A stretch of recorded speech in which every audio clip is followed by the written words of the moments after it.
Hi friends, આજે આપણે મગનું શાક બનાવીએ છીએ. ખાટા મગ બી કહેવાય છે. અને એના માટે મેં મગને 1 કલાક ગરમ પાણીમાં પલાળી દીધા હતા અને પછી એને બાફી લીધા. પલાળવાથી મગનો દાણો સોફ્ટ થઈ જાય છે, એટલે બાફવામાં ઇઝીલી બફાઈ જાય છે 2 વિસલમાં. અને આ મેં મગ બાફીને રાખ્યા છે. અને મસાલામાં મેં લસણ, આદુ, મરચાં, લીમડો અને ગરમ મસાલામાં મેં લાલ સૂકા મરચાં અને 2-3 લવિંગ લીધા છે.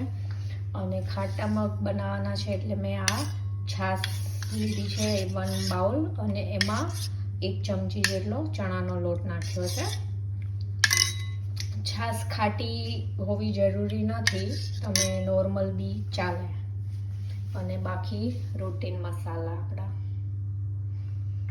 હવે ઓઇલ ગરમ થાય એટલે એમાં થોડું રાઈ નાખશું અને થોડુંક જીરું નાખીશું. અને આ સૂકા મરચાં અને 3 લવિંગ નાખ્યા છે. અને આ લીમડાના પાન.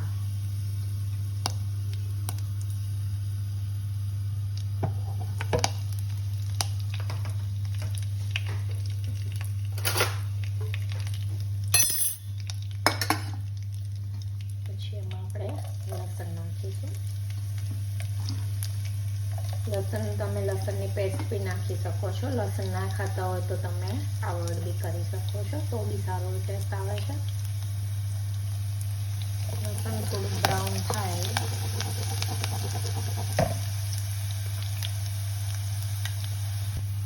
પછી આપણે એમાં લીલા મરચાં નાખીશું.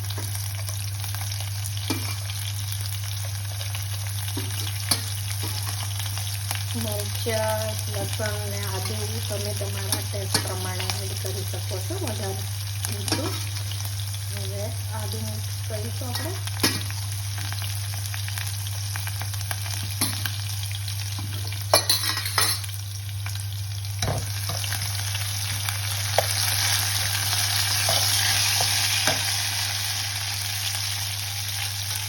પછી ચપટીક આપણે હિંગ નાખીશું, હળદર પાવડર, લાલ મરચું પાવડર અને ધાણા જીરું.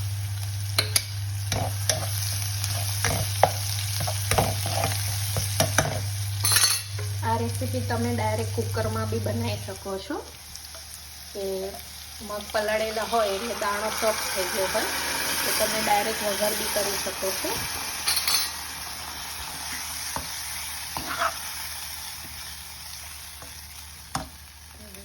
થોડું સોલ્ટ ઉમેરીશું.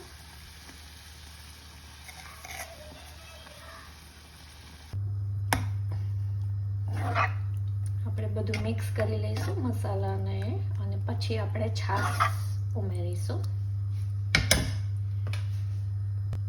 હવે આપણે આમાં ચણાના લોટવાળી છાશ ઉમેરીશું. ચણાનો લોટ વધારે નથી નાખવાનો આમાં. છાશ ઉમેરી અને પછી બધું બરાબર મિક્સ કરી દઈશું અને એને 5 મિનિટ ઉકળવા દઈશું. આપણા મગ 5 મિનિટ ઉકળીને રેડી થઈ ગયા છે. હવે છેલ્લે આપણે એમાં કોરિએન્ડર નાખીને સર્વ કરી શકીએ છીએ. આને તમે બાજરીના રોટલા સાથે બહુ જ સરસ ટેસ્ટ લાગે છે, અને તમે ઇવન રાઈસ સાથે બી જમી શકો છો. રાઈસ અને મગ બહુ સારો ટેસ્ટ લાગે છે. જરૂરથી ટ્રાય કરજો. Thank you, by.